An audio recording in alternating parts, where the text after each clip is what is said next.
Hello, everybody, and welcome to another week of Tryhard Tuesdays, where we learn to try a little bit harder. I am your host, the Grand Wazoo, and sitting here with me is the co-hostess with the mostest, barely eats any hostess, is a pretty awesome guy every day and night. I love him. He's my friend, Mr. Blue, and he's always been true. How's it going, Blue? It's good. It's good. The intros get grander and grander every time. They need to. You're a grand man. I would love to see you try and follow it up with our guest host today. Not on the first time. It scared him away too quickly. I had to build that trust with you. You know what I mean? It's a deep relationship. But with that being said, we have a good friend of both of ours and someone many people know in the DotP community, and that is my friend AG. How's it going, man? Going pretty good. I'm just wondering how many shows I have to be on before I can get like an intro like that. But 5 minimum, but you have to pay me then, and 10, but we'll talk about it later. It's a royalties thing, you know what I mean? That's how we pay people that work here. Of course. The rates are rough, man, all right?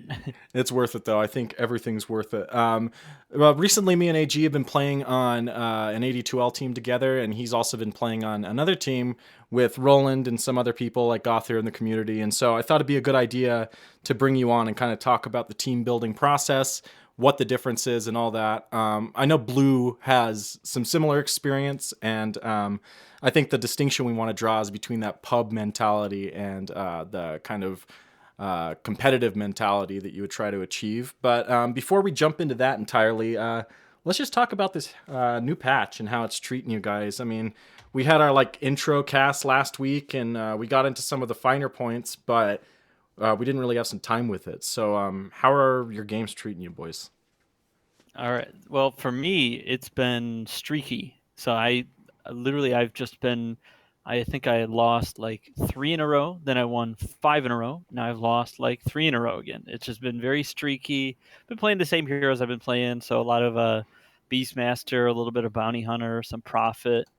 And it's going pretty well. It feels a little different, especially with Axe becoming the de facto quote unquote OP hero, at least when people are trying to ban heroes out. And I kind of like that. I like that there's a hero that isn't one of those you just wait 50 minutes and then you auto lose the game or you feel like you're going to auto lose the game because you have a Spectre on the enemy team and things like that. Axe is a guy who, you can still get all those items, but if you mess up a blink call, you're still a pretty terrible hero. So I love that about the patch so far. I love all the new items. I've been experimenting a lot. Haven't tried out the Echo Saber yet, but pretty much every one of the other items I've tried out, and I like it so far, man. I mean, it's mixing it up, so can't complain too much. Yeah, the game was kind of getting a little bit stale, at least for me. I mentioned that in 6.86. So 6.87 has been a lot, I don't know, it's been a breath of fresh air in a lot of ways. It feels like games aren't so rigid in the sense that 6.87 made them rigid with the whole Invoker Spectre type meta. But AG, how are your games going, man? I know you just finished building your PC, but have you been getting any Dota?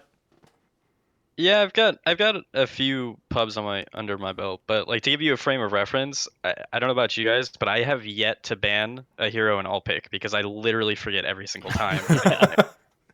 That's been long. The story of the patch for me so far. I know new stuff was added in 6.86, but I feel like in 6.87 you've got the banning phase in all pick, you've got the scan, you've got the new items. I don't know, I feel more so than I have in a long time. I feel overwhelmed to some degree. Yeah, it's a lot to manage, isn't it?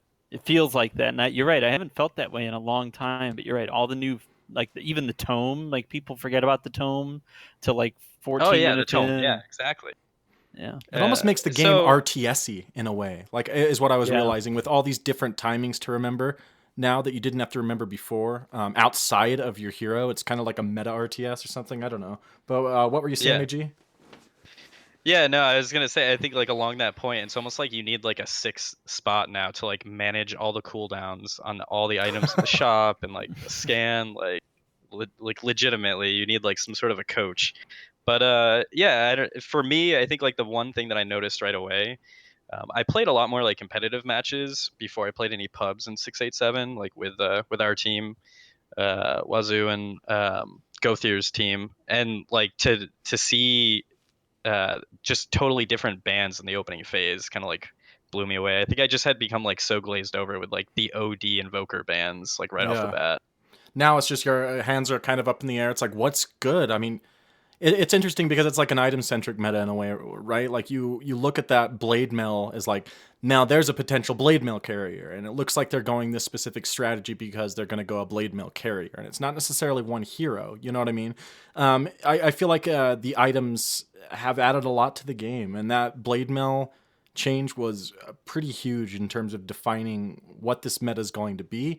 The armor buffs around the towers, all that stuff. It's kind of like pointing in the direction of a physical oriented armor type meta. At least that's what I'm seeing. And I played probably a dozen games, and I'm enjoying myself. Even losing, I'm enjoying myself, which is strange for me with Dota.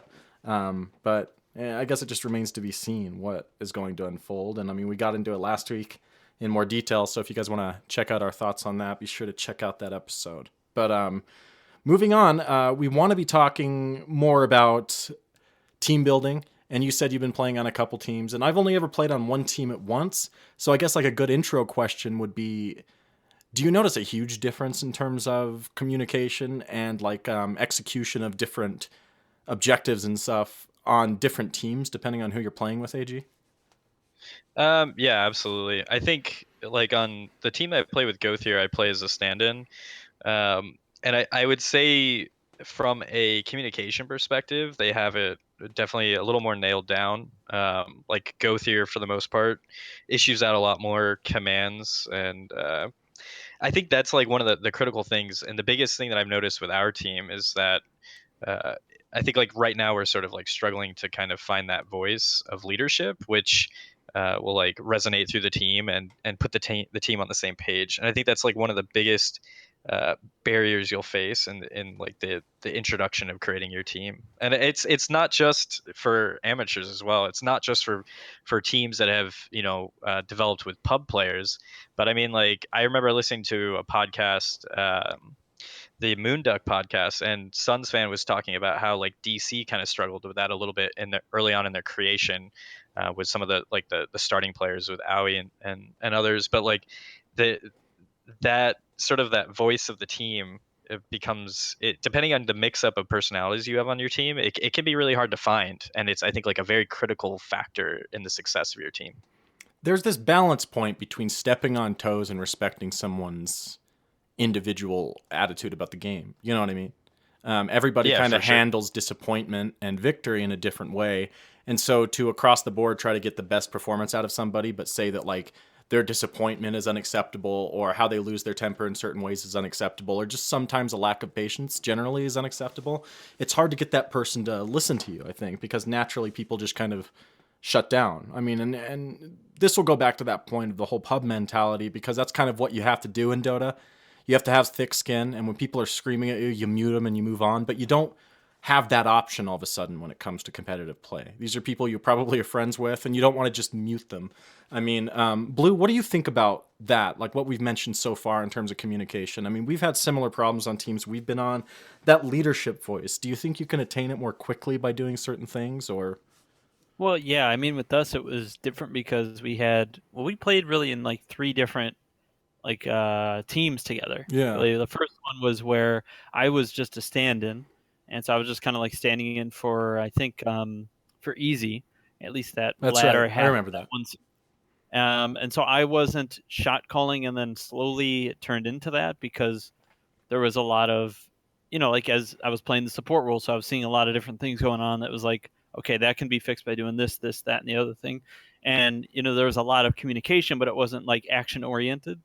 And then I kind of stepped in and did a lot of that. And the next season, they're like, all right, can you be mid? And then can you captain also? And then I realized that like the problem with communication is not so much that you need to do it. I mean, that's pretty self-explanatory, but um, it's that it is taxing, and I think people forget how taxing it can be to be that focal point of communication. Where if you are not the one, keeping the conversation going during matches and like keeping the conversation relevant, then your team is you're either failing your team, or if you're trying to do that too much, you can't focus on your laning. You know, and when you're playing things like a mid lane or even a carry at sometimes, especially in a contested lane, I mean, that can throw your concentration off big time. It's like grinding in Tony Hawk. Like if you go too far to one side, you're gonna fall off the rail, man.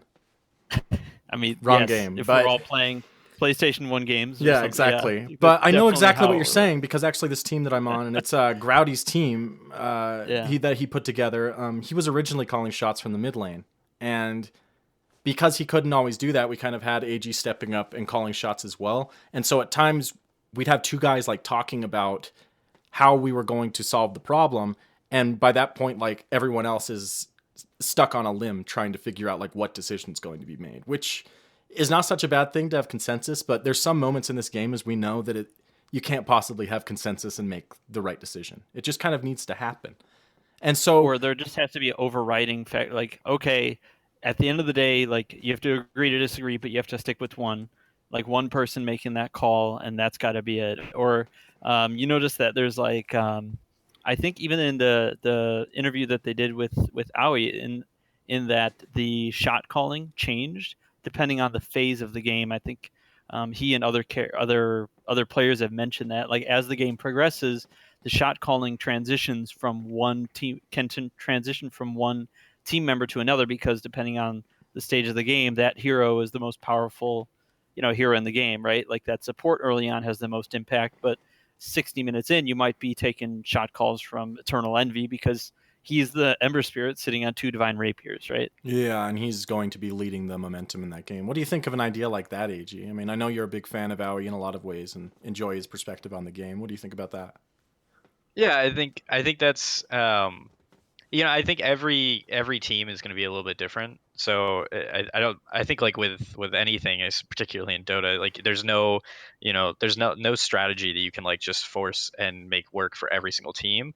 But I do think like him pointing that idea out, it did also dawn on me that it is important. Like, for example, if you have a position 4 who's like your roaming support, is a pretty common person on a team to be making to be the shot caller. And it sort of makes sense in the beginning of the game from the standpoint that like smoke ganks are happening, rune control is happening, and that the 4 at that time in the game is going to have a lot of onus on the map and the map presence. But later in the game, as you sort of move out of that phase of the laning phase and you move into different phases of the game, you hit different power curves, and different heroes in your team become more instrumental. And so yeah, I definitely think like that idea has some onus. I think like the biggest thing to me, the biggest challenge I think I could say personally that we've hit on our team is that for us, I don't think we have as many experiences together playing on a team. Like, I'm speaking to 5 of us that are currently on our roster. Yeah. So I think we're kind of all like getting a feel for how we each play individually, like some being more aggressive, some being more conservative. Everybody kind of like has that different play style that we're trying to blend together. So like if I can say like personally making like calling shots or taking the game in certain directions, it's challenging at first from the standpoint that I don't know how people play on an individual basis. So, like I'll say, for example, with Gothier's team, like I know Gothier, Chilled, and I have played a lot together. And I think it's not unknown in the DotP community that like Chilled is a very aggressive player. And he's always trying to like push his hero to the limit and like eke out every bit of efficiency that he can get. But like Gothier knows that, and so he trusts him to make certain calls, or trusts him to make certain plays. Do you see the communications? Because Gothier, what is he playing in mid on the team? He's playing mid, and but he's still calling. He's still calling shots, huh? Yeah, I think what ends up happening though is I don't know. I'll have to preface this by saying it's a different skill level in terms of where the team plays. It sits more between like the 2,500 to 3K range for the most part. Oh, I see. So I don't know. I think like there are certain things that you can get away with in that skill bracket that you just can't get away. Like, for example, in the heroic league of AD2L, like it's like ward placement is very different. Let me be like very clear. Like I don't feel like I belong at that level. Like I this team's helping me get the like up to snuff, and I think that's a lot of the frustration in a lot of ways. Is we're playing with a very, very wide skill gap in a lot of ways. I mean, you and Grouty are closer in skill, but I've drifted a bit below because I couldn't play, and I'm playing a pretty impactful position, and it feels like when people don't see what you see so obviously, because there's revelations in Dota where you pass certain skill gaps and you're like, okay, that's what that means. That's what they meant by equilibrium or whatever. You know what I mean? So like when someone's not seeing that's on the table, it can be incredibly frustrating. And I'd kind of like to refocus on melding egos in a way, because it feels like so many people have ego towards their skill that when they're kind of shown the reality of it, and like I'm speaking purely for me right now, it's disappointing to see that you're really, really bad on the grand scheme of things when you play against teams that have played a ton together. You know what I mean? Like that game we played last week was frustrating, and I noticed everyone dealt with it in a different way. And I noticed that's where a good part of where I could improve is sticking around. Like, how do you meld and like get egos under control when everyone has different ways of reacting while you're building the team? Like, do you ignore people's individual things that make them angry? Do you address it?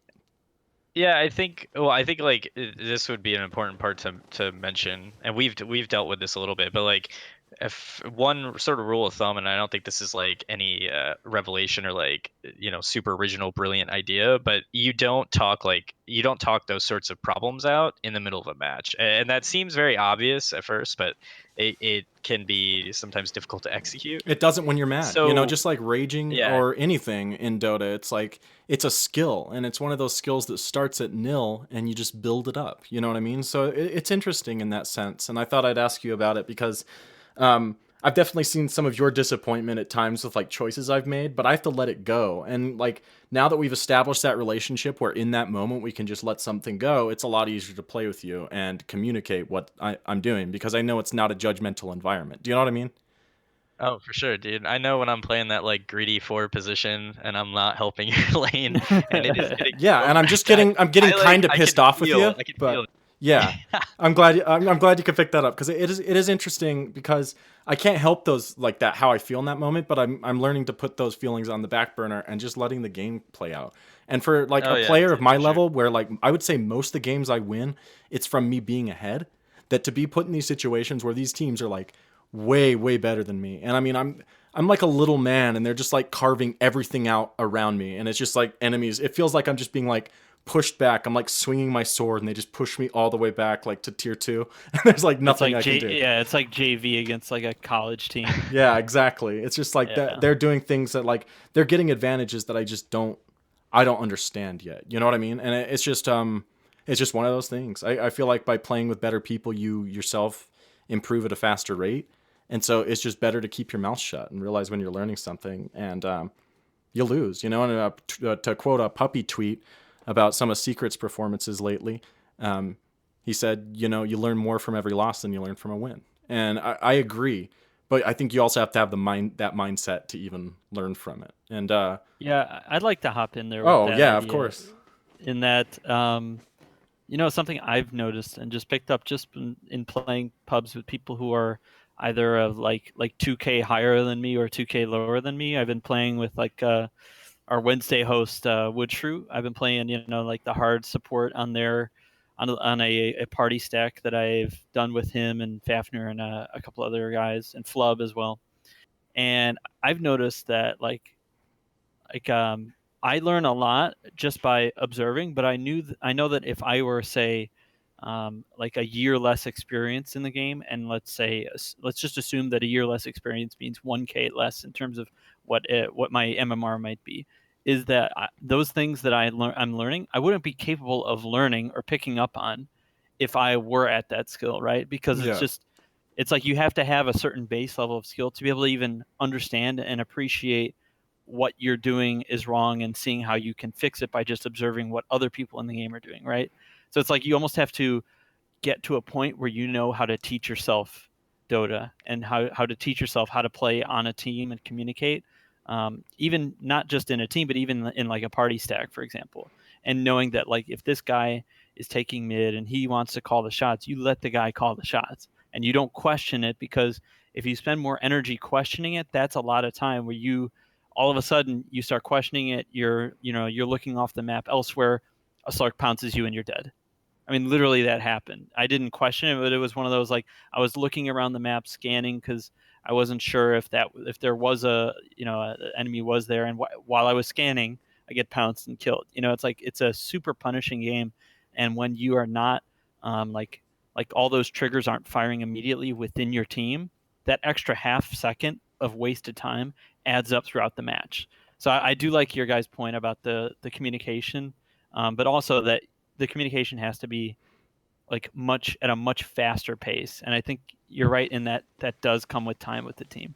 It comes with that amalgam of skill and trust and the leadership ability. You know what I mean?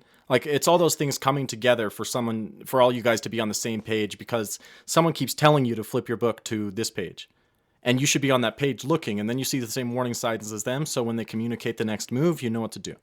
And that's when communication comes together. To be able to flip to that and page. A lot of people don't. Right. Like, some people left their book at home, like me, and I'm just like pretending like I have my arms like you used to do in like class when you didn't bring your book in high school, and you like pretend like you have the book, but you don't. And it's like I'm starting to realize that you build a lot of bad habits in your pubs. At least I do. In terms of, for one, like I said, I mostly only win games when I'm ahead, and I get that roll early and I just destroy it. So now when I'm playing from far behind, it's like GG. I'm thinking in my mind, like, but I don't type it, of course, or anything. But it's like I just feel like, because I've had so many games where I've lost from this position, even though it's a completely different skill bracket, my brain is telling me that this game is over. You know what I mean? And I start to get that response of like the negative thinking cycle, which I'd like to kind of go in a little bit and how to stop that. And it's just interesting to me because it's almost a completely different game past a certain point. Do you have anything to add, AG? Yeah, I think like one point that I'll add in, and I think this is like a general thing. I think it's important that at the end of the game, even in wins, but like especially in losses, or especially where you notice something, like just having a general discussion. It's almost like the idea of like a film study, but I think it's every time I load up Dota, I learn something new, and that can only be like exponentially increased when you learn as a team. And I think you'll notice that you get a little bit of taste of that when you play, for example, in a stack, like as you mentioned, playing with Woodshrew and some of the others. That just sort of like can happen. But when you open up like the discussion points, I think it not only allows you to like learn or see something so that next time you're better prepared for it, but then it also allows you to like voice a little bit of that frustration or that anger. I think like the worst feeling is sort of when you have like a bad loss or two bad losses in a row, and then like everybody has to log off or like get off for the night, and there's no you let it sit. Time. Exactly. Yeah. It's a way to like reflect. I think it helps you like build the team chemistry. I think it helps you understand where everybody's coming from.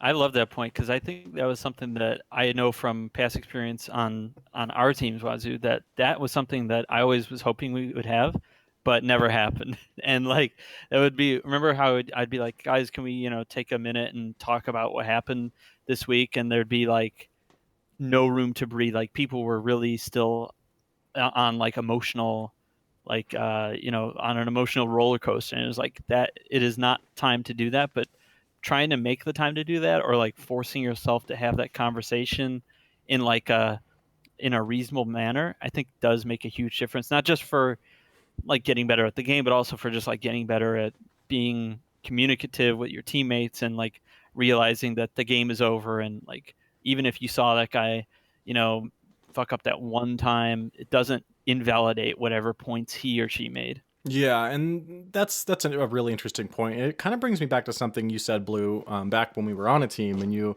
asked me if Roland had ever played sports before in high school, or something, or up to that point. And I was like, no, not really. But I had, you know what I mean?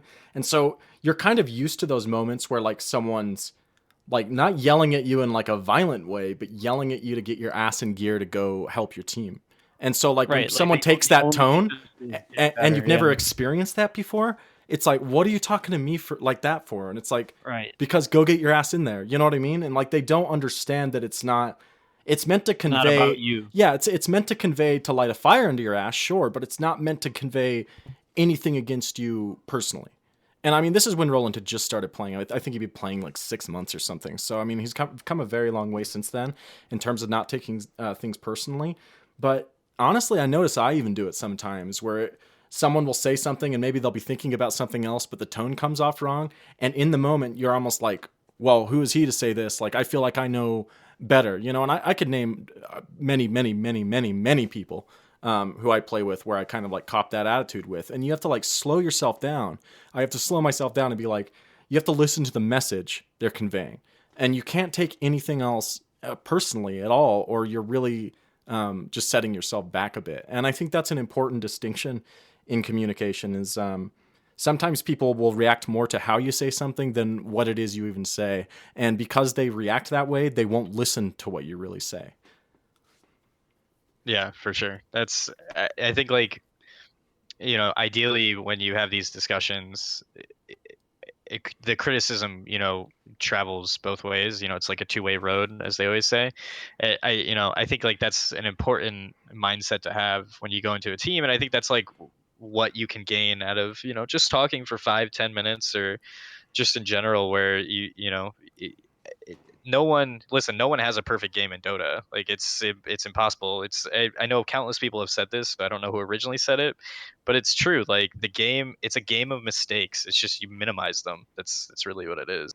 Yeah, exactly. And if you don't have everyone on the same page, like we were talking about, it's like chess, right? When you're ahead, you want to get further ahead. And when you're behind, you want to minimize how behind you are. But at the same time, like you don't just go into a game and from the first minute, just start a perfect game, like you said. And it doesn't roll throughout the game, and you don't just like lock people out 0 to 44 and take every tower. It just doesn't happen. It just doesn't happen. Yeah. And so to like criticize and get salty about any little thing that might go wrong, it's a dangerous road. And I kind of like to move it into that before we move into some of the more mechanical stuff I want to talk about.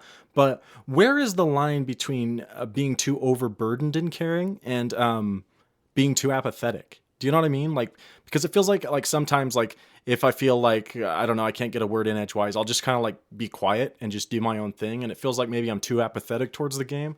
And then again, there's like that micromanagement type of leader that just wants to tell everyone what to do, where to be, and all that. And it just doesn't seem to work out either way. And it feels like it can actually be a hindrance to not let your individual people on the team make their own decisions. They should kind of know what to do when going in. And if you have to change, fine. The leader comes in and says, you know, change this or build this or whatever. He's building this, build this.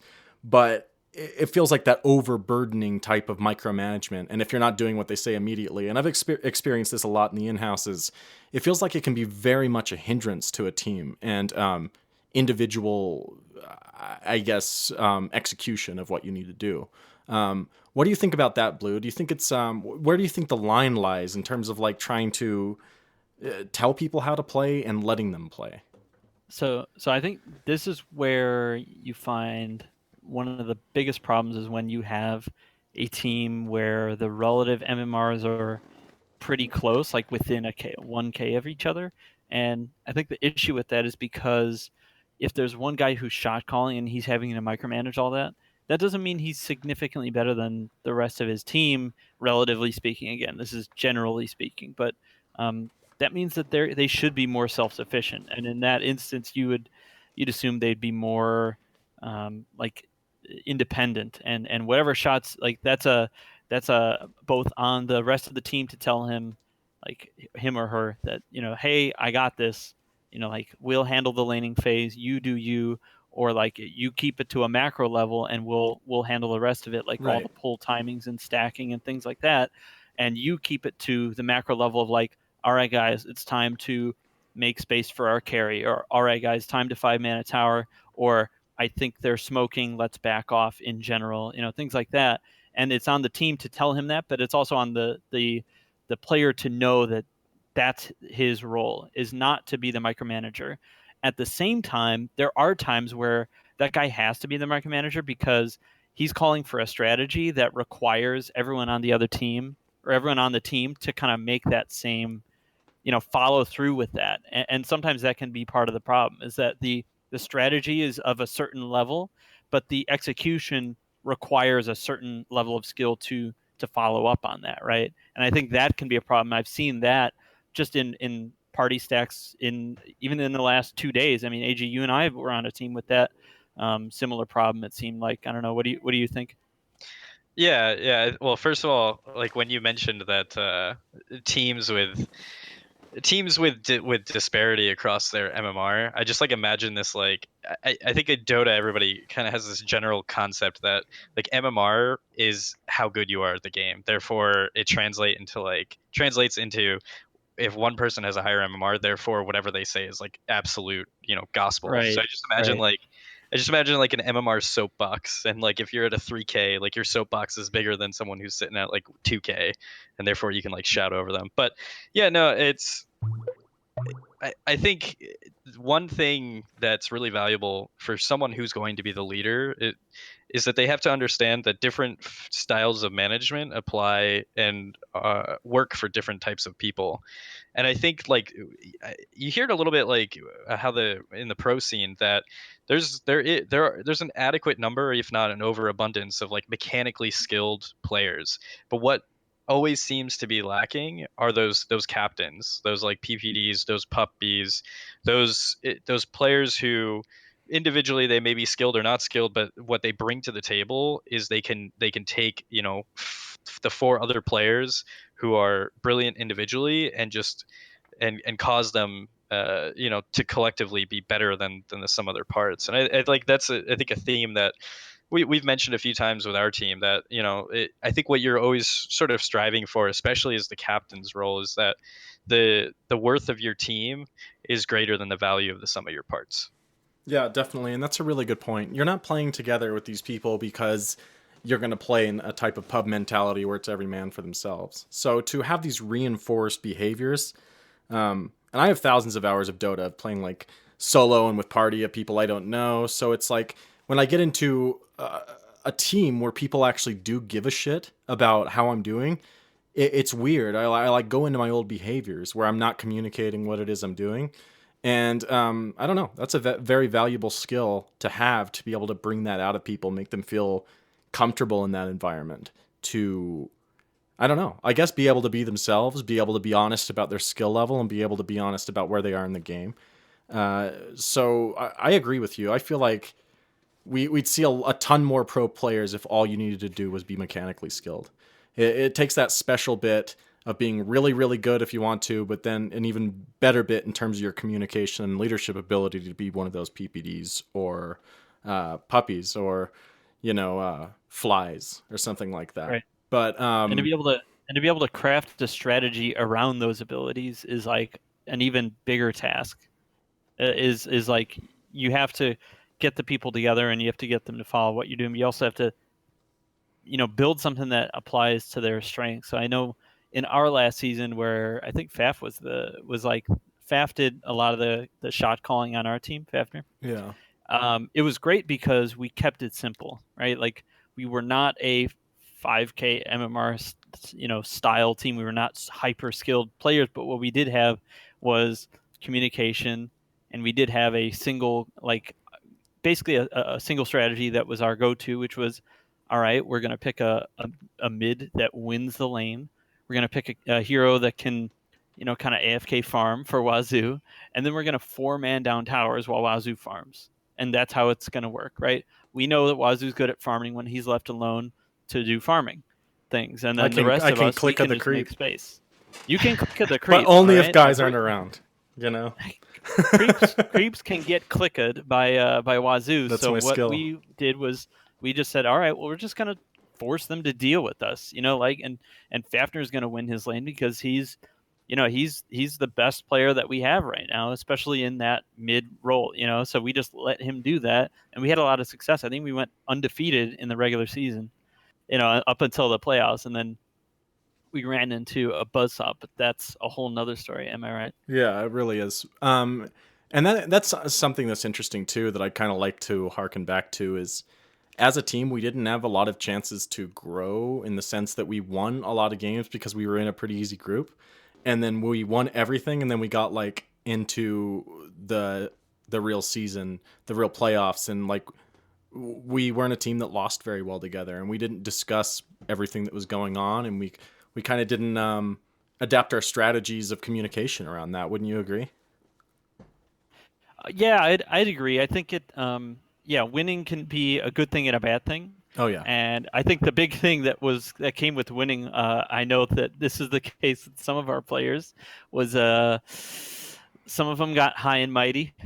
I remember some of our film sessions that we would have, the quote unquote film sessions, or strategy sessions, where they would talk about the enemy team, and oh yeah, we got these guys, no problem, no problem, we totally got them, and then and then it wouldn't be nearly as easy as it was made out to be, and then that's where you'd hit that like, oh, okay, what do we do now? Wasn't kind of my fault, situation. pass the blame kind of attitude. Right. I mean, and like, even if it wasn't that, it was like the over communicating, like getting nervous and over communicating on things that are not important.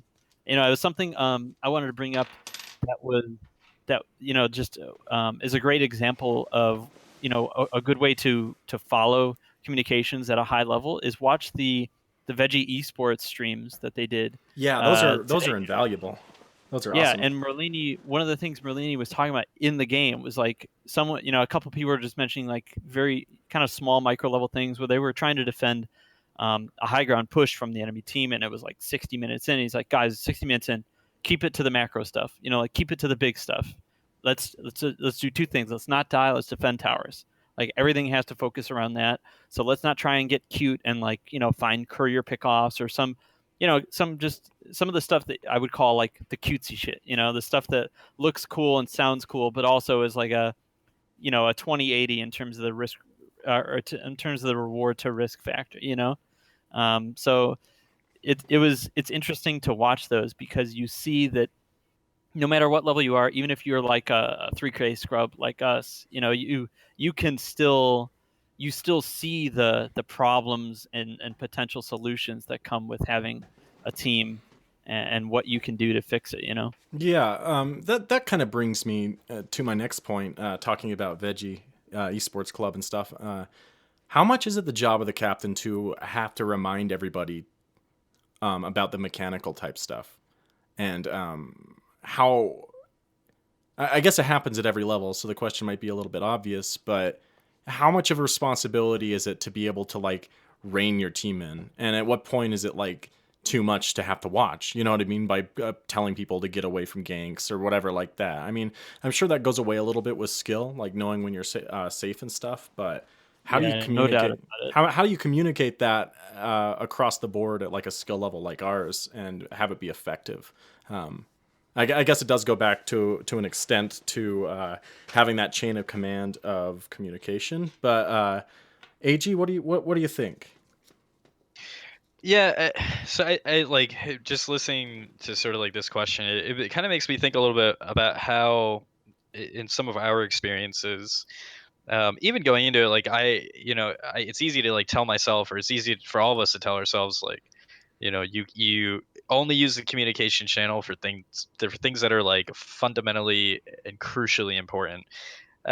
So for example, like if I notice that maybe you're in lane and you're not efficiently farming or something like that, and like this is definitely generally like a fault of mine, but that something like that should not, I don't think, should be pointed out in the middle of a match. And like it happens, but that's sort of ways that you improve. You see it, and I guess this is where I'm going with this point, is as much as it's important to be critical and from a captain's perspective, but I think that feedback goes both ways. So I think like after the match, like the individual player brings it up and says, hey, like maybe that wasn't as important to bring up, etc. I think I know for me personally, when I'm like playing the shot caller role, I've tried to get better at not worrying about our team's farm, not worrying about our position 1 or position 2's farm. The only context that I'm worrying about their farm is whether or not we have an advantage, or whether or not we're hitting a certain item timing or power curve. That's very so interesting. I'm thinking of it. Yeah, so like thinking about it from a strategic perspective, not so much like hey, our carry's underfarmed, like these are the reasons why he's underfarmed, and then talking about that. Like none of that is important in the middle of a match and should be hashed out, either before the match or after the match. That's a very good point, because you're looking at the resources you have in the moment to be able to carry you to an advantage. You're not looking at hindsight.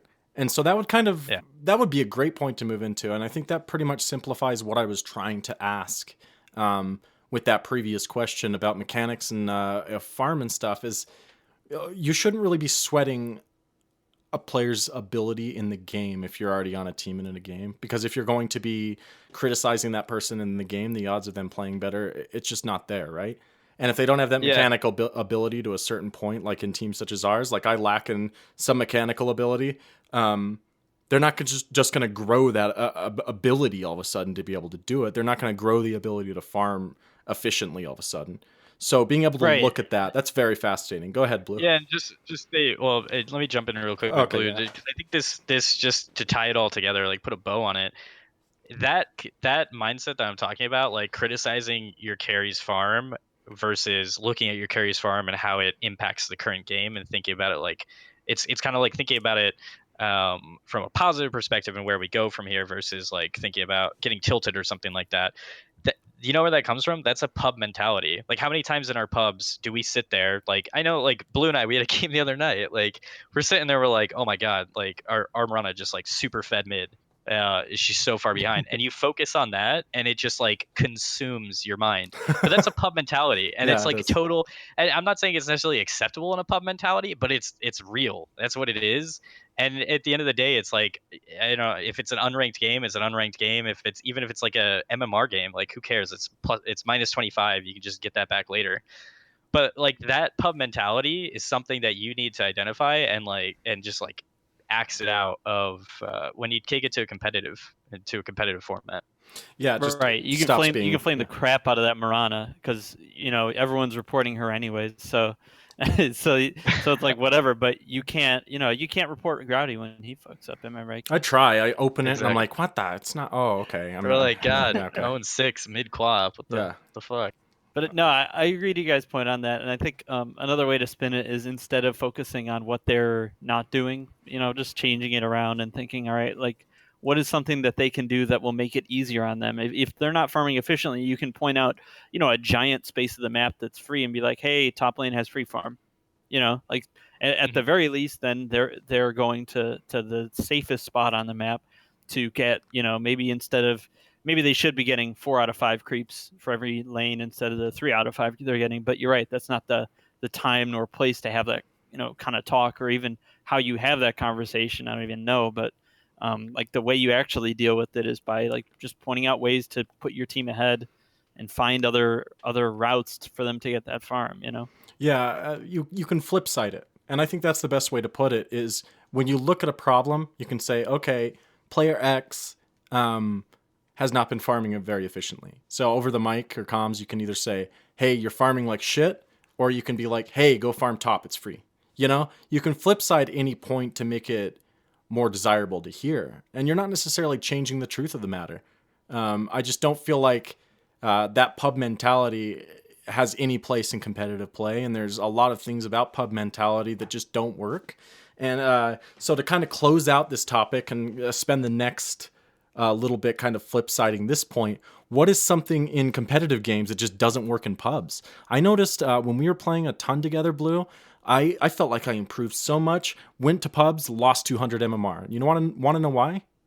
I was criticizing people because I felt like they weren't playing to the same level of an organized team. And I felt like I had finally learned how to play Dota. And so to come back here, it just was poisonous, And so I had forgotten my pub skill, and I become like poisonous when it came to a pub environment. It took me a while to like learn that not everybody's going to be playing optimally or even trying to be playing optimally.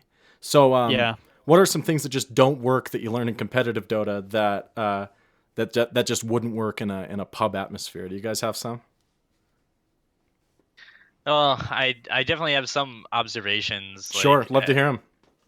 I know, like, for me personally, I know we've discussed this. I traditionally play more of a position one role, and so like for our team, I'm playing more of a position 4. So it's been a adventure in and of its own right, like trying to kind of learn a new position and get better at that. But like, there's certain things that just don't really translate, and I like the roaming 4 maybe exists in upper MMR brackets, but I don't know. I feel like personally, outside of those like once in a blue moon games, trying to play like a roaming 4 and like let's say ganking mid, it's extremely difficult in a pub match, and part of that's like you don't have that bond with your with the teammates on your team. I think even beyond that, you get used to playing. When you play in a competitive team, you're generally spamming, one of like between 3 and maybe 8 heroes that you're really good at. But in a pub match, like you might be playing with a mid pudge that like in your competitive format, you never run, so you don't understand the power curve of when level 3 versus level 5, or what minute of the game it is, like how, if you're roaming 4, like how much power that mid commands, both because you don't know the player individually, and both because maybe you don't have that dynamic with that actual hero that he's on. Yeah, Right. exactly. You know what roaming 4 looks like at my skill level? I'll just give you a quick play-by-play. I request a gank, Bounty Hunter Shadow walks to me, takes a bunch of EXP, waits forever, doesn't do anything. Janata's a creep that I'm attacking, and then starts last hitting my lane, revealing himself. And then it's like, thanks for the rotate, and then he leaves. Yeah. That's like pretty much the play-by-play. Whereas like there's that understanding, like you said, of having that bond with another player, that you don't just want to start pushing their lane out for no reason because you're bored. You know what I mean? It's like it's more conscientious, but at the same time, you can't like rage on that bounty hunter in a pub game just because he's doing something you don't like. They're kind of like Yeah. opposites of each other, competitive and pub play, in ways of how you should handle the game. Like, Yeah, and I think one other thing I've noticed is, for example, with playing position 5 or position 4, when you're protecting the safe laner, whether you're in like a dual lane or a tri lane in your safe lane, um, I, we've talked it out. I know, like on our team personally, kind of like in our strategy sessions, whether like what's the value added of actually killing the off laner in a dual or tri lane. Is that, and what you're kind of asking the question is the opportunity cost, like what is that? And if you're missing like an entire wave of last hits, is it really worth it to spend 15 seconds trying to execute a gank where now you've wasted regen, and now that offlaner is just coming back to the lane with either even more regen or a new item, etc. There's so many different factors, but like if, for example, in a pub match, when that position 5, like how many, I'm sure Wazoo, you've been in the scenario where like that lion's just like spam clicking the map, like why are you not up here helping me kill like this offlane faceless void? yeah. And you're just like, dude, I just want to get my creeps, like leave me Get alone. hero kill. It's like I'm getting way more from Yeah. creeps, and like And then they dive tier 1 and die, and then they're like completely noob blamed. carry, You're like, noob all right. carry, noob carry, and it's like, no, I'm not. And you get in an argument with him. You're just, no, I'm not. You're a noob. So I think it's just like those certain types of strategies like work in pubs, and certain types of strategies work in competitive. And like in a competitive match, that position 5 and that position 1 are going to be on the same page, and they're going to understand sort of how the position 1 plays and play to their strengths. I think that's like another overarching theme is playing to your strengths, picking comfort heroes before in meta heroes or dream draft scenarios. Like I think especially early on, you want to be picking comfort heroes, even if they're out of meta, just from the standpoint that Dota, yes, there are some heroes that some people might argue are imbalanced, but it's not like they're so imbalanced that they're unplayable, right? It's like that no tail, anything can win. Yeah. I think I think it's sometimes it's identifying and putting the added value of being on comfort heroes, especially when you're in your growing phase. And that's something we've really talked about on the show before, right, Blue? What do you want to add to that? It's kind of your philosophy. That's how the first team that I started, or I was with, for what was going to be the original .p tournament was with Roland. It was just listing out all of the heroes that people want to play. It was like, hey guys, who are you, like your top 4 heroes just in terms of comfort, regardless of role, right? Like who do you know? And then we'll fit a team around that, because there's a good chance that you'll find a mix of some supports and a mix of some carries, or some who can play vice versa and so forth. So I don't know. I think having that flexibility, not just in what heroes you can play, but in terms of what you can see as a viable lineup, is a big thing. And I think you guys are hit the nail on the head with how you view communication in the the pub versus pro, or not pro, but your kind of team games. And another thing is, for me at least, whenever I'm playing a pub game, I'm constantly thinking, all right, like how can I scale as my current hero so that if if our mid or our carry or supports or whoever fuck up, like how can I account for that, right? How can I build so that I can still have a higher impact in this game? So you're more of an individualistic shot caller for yourself. You know what I mean? Like in those Exactly. situations. How can I scale myself better, regardless of whatever they do, independent of their variables, And right? there, I Because think you just hit the in a nail on the team, head there, actually. in a with, team, you feel like you can rely on those variables yeah. far more often. You feel like you should, Yeah, as a that's good fantastic. I like that. It's more of a macro or a micro-oriented viewpoint on the solo play, and more of a macro-oriented viewpoint where you're like trust exercising with somebody else, right? You're trusting that someone won't lead you off a cliff. Whereas solo, Or same thing. Welcome to the jungle, Same babe. thing. You're on your own, you know. Yeah, well, that's the thing. I was going to say this is something that I think you are improving at, and that's like realizing that, yeah, guess what? We drafted you a shit lane, but we also have an Enigma farming faster than the mid on the other team. Like knowing that you're losing in one lane, yes, and even if it's that lane that you're in that you're losing, like that's okay. Like I know that on It sucks, but some it's newer okay. teams. Yeah. Right, it sucks, but it's kind of like, okay, you drafted for this will happen. Right. And you have to realize that advantages across the map are being gained for your team on other sides, Yeah. at least ideally, right? And I noticed that people, especially people who are newer to the game, when they play in like these in-houses, and you hear them and they're playing like solo off lane because you got a dual lane and the carry, and then you have a farming, let's just say Enigma for this example again. And he's like, oh man, I'm not getting anything up here, guys. And you just have to be like, it's okay. You're not supposed to, right? If you can get 3 levels out of that lane, then we're doing just fine. But like, you have to have that situational awareness to realize that is the scenario you're faced with, and that's okay. Because if you get into that panic mode, you're setting your team behind without even realizing it. Yeah, that's a pretty fascinating way to put it. I like that. It definitely makes sense in terms of like the pub mentality and everything, and it's your job to recognize that. Whereas on a team, other people can console you and be like, "Look, this is fine. We're doing this." People aren't really going to do that in a pub game, but I'm going to do closing thoughts and comments because we're going to move on to our next segment. Do you guys have anything else to add in terms of competitive mindsets or pub mindsets? No? It's fun. I recommend it for everybody to like try it at least. I miss it, man. I miss it. I gotta get it back into it more time. Maybe someone will draft you next year, dude. Before Little Blue arrives. Little Blue. Someone will draft me. But I'll get drafted. I also suggest anyone should play on a team. Play in a team environment. It'll make you a better player. It'll make you a more patient player. It'll help you deal with different types of players a lot better, which may very well give you a better time in solo games because you'll be able to handle more different and varied personalities. So with that being said, we are starting a new segment this week, and that is our item of the week.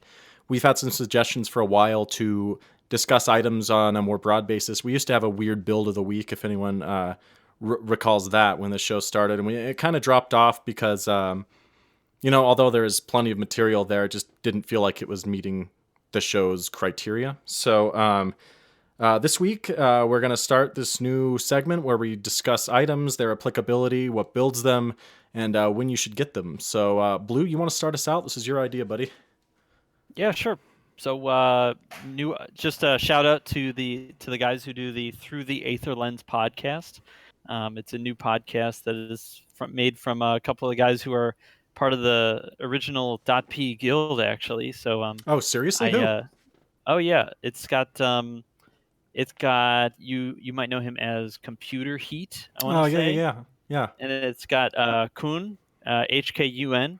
And they actually do an entire show dedicated to talking items and the ins and outs of it. That is great. Just to reference, I did talk to them because as soon as they were talking about this idea, I was like, oh crap, I already talked to Wazoo about it. But anyway, so they were like, oh, it's all good. So we have approval. All right. There's no copyright infringement here, which I know you guys were so concerned about. But if I disappear or something, like you'll know it's them. Yes, that's right. They're Gotta be there's some crafty guys there. They don't mess around. But But for the first item, I wanted to talk about the kind of the hot item, the one that everyone seems to be getting, especially in the late game scenarios, and that is Bloodthorn. Right? Bloodthorn is the like big, cool, expensive item that everyone wants to talk about. Everyone's been playing with and finding ways to shoehorn into their build, sometimes for better or worse. But yeah, I wanted to hear, have you guys been trying it out? Have you been building it on anyone in particular, AG? I've built it on Storm Spirit once. Yeah, I like have some general thoughts about it. Should we just like jump right into it? Yeah, go ahead. Let's talk about what the item does, just so in case anyone has been living under a rock for the last week. Okay. Do you want to talk about the item, or should I cover what it does? Here, we're gonna hold tryouts for you, AG. So why don't you cover what it does? I'll put on like my Vanna White setup. So, the Bloodthorn is built out of 3 components, 3 lead-up items: the Orchid, the Crystallis, and then a recipe. It's actually like I took a Dota quiz the other day that somebody put on the Discord, and I correctly found out that it's the second most expensive item in the game, behind the Dagon 5. Seriously? And I think that's like a general theme. Yeah, it's like the Dagon 5 is like over 7,200 gold, whereas the Bloodthorn's 7,195. But what it does is it, in essence, combines the Orchid, the stats of the Orchid, and the stats of the Crystallis. I think it buffs you like intelligence and attack damage more so, and that like comes with the recipe. But general thoughts, like the biggest thing behind it is the active ability that it has, that it places a debuff on another hero, which is sort of like the Orchid debuff in the sense that it silences you, but it also applies True Strike and then gives crit chance to anyone else who's attacking any other heroes. I believe that extends to units. I don't think it's just heroes, but I'd have to fact check that. Yeah, it's 100% crit chance, which is yes. crazy. Exactly, and the True Strike, for anybody that doesn't know, allows you to strike heroes that would otherwise evade an attack. And then another big thing that kind of like goes hidden is that it actually lowers the cooldown of Orchid to 11 seconds. I think from either 18 or 19 seconds. Yeah. So there's some extra value there too. But so my approach to this line, when I first saw it, I was just like, good God, that like. At least for me, I was like, man, Storm Spirit's back. And I know a lot of people have nightmares of that day and age, but I personally loved Storm Spirit, and I love watching Storm Spirit in professional plays. So between that and the Bloodstone buff, I really hope he's back. Amen. But that being said, this item is ridiculously expensive, as I mentioned before. And the way that I think, like right now, Orchid is in sort of a bad spot, and I've heard a lot of patch analysis on this, and recently I listened to Purge's breakdown, and his point, which I totally agree with, is this on Orchid.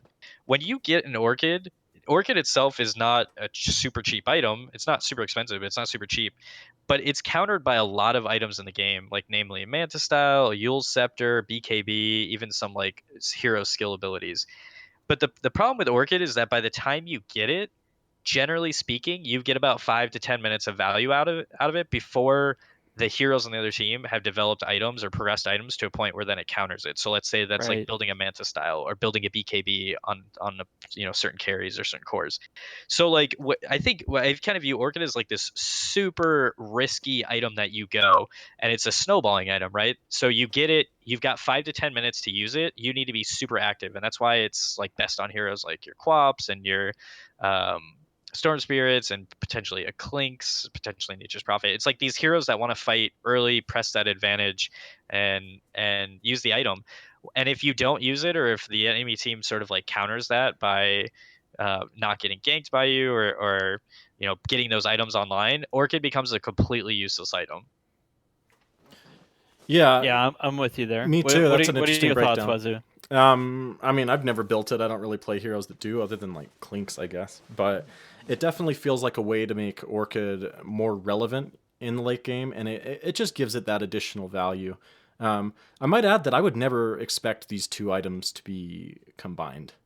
I know you do build them sometimes on the same heroes, but it's kind of like the Oblivion staff and the Ogre Club for Echo Saber. It's just two items I never thought would be added together. You know what I mean? Those stats just I didn't think that those would be Yeah. added together. So to see that, I see a more broad application and kind of a more open attitude towards item design than just making strength and int items. You know what I mean? Or damage and int. Yeah, Like you just go that's damage true. or you just go int. Like it goes that middle ground that I think it shows a really, really, I don't know, it shows a very broad and open-minded And approach to these new items. I like it.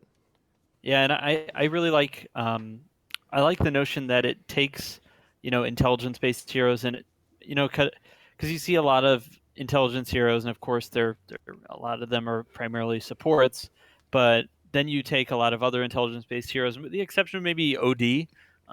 A lot of them are all based around their abilities and spell casting and stuff like that, which is cool. But also, this item changes that whole notion of them just being about their spells and stuff and kind of turns it on its head. So if you are talking to people and you're making broad strokes about the way that each type of hero works, is where if you have a strength hero, okay, then there's a likelihood that they'll be more tanky than other heroes, or you have agility, then it's a good chance their right click will be better than other heroes, and intelligence, their spell casting will be better. But that kind of takes that whole convention of just the way you approach a lot of these MOBAs or role playing games and flips it on its head, where you have an item like Bloodthorn that's built for, not necessarily for, but built with intelligence heroes in mind, and turns them into right clickers where they may not have already been, Yeah, which is really cool. we talked about this early on in the show that a hero, it was all heroes are the same except some of them have different toolkits, and then you try to customize that toolkit further with the items and how you build the hero throughout the game, to apply to that situation. And everything's just a tool on top of that. Like a hero is just a tool you pick for a certain situation.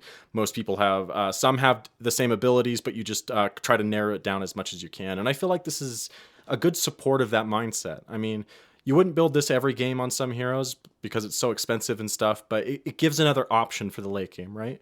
Which makes it interesting because it's not in the direction of like you said, what we've expected before. It's dashed that convention. So do you guys have anything else to add before we close out the show? I feel like that was a pretty comprehensive coverage of the Bloodthorn. Yeah, I'll say 2 points I want to bring up, and the second point I kind of want to get your take on. First of all, like my general advice is in pretty much no situation would you rush a Bloodthorn. I think you pick an Orchid, No. might get an Orchid, and then like on a Storm Spirit or a Quap or something else, like you snowball that into an item like perhaps a Bloodstone or another, like your Ags if it's Co-op or something like that. I can't ever see a world where you would just like straight out then go the Crystallis build.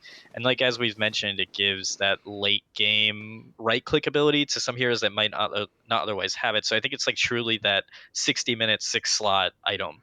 But my second point, which I kind of wanted to get your guys' take on, is I think one benefit of this item that sometimes people overlook is the synergy that it adds of being able to put this debuff on somebody and then like everybody else on your team gains that critical strike, kind of as Blue was Yeah. talking about. But I think it sort of in the same conversation, where I see that being like getting super value is in previous patches where heroes would be unlikely to build like something like a Daedalus. But now I think like with the loss of the Abyssal Blade having the damage and being like one of those items that you get when you just want sheer damage late game, I think a lot of heroes are going to pick up more Daedaluses. And I know Proud mentioned that on the Thursday cast last week, but I think you're going to see more Daedaluses, which then I think kind of deteriorates the added value that this item has, maybe with synergy perspective. But Like, okay, so with a Clinks, let's say you have an Orchid, you'd say that Clinks, if he wants damage, he's not going to go the Bloodthorn. He's going to probably get a Daedalus, and then he'd still have the silence, but he would have the additional damage to carry him to late game, kind of thing.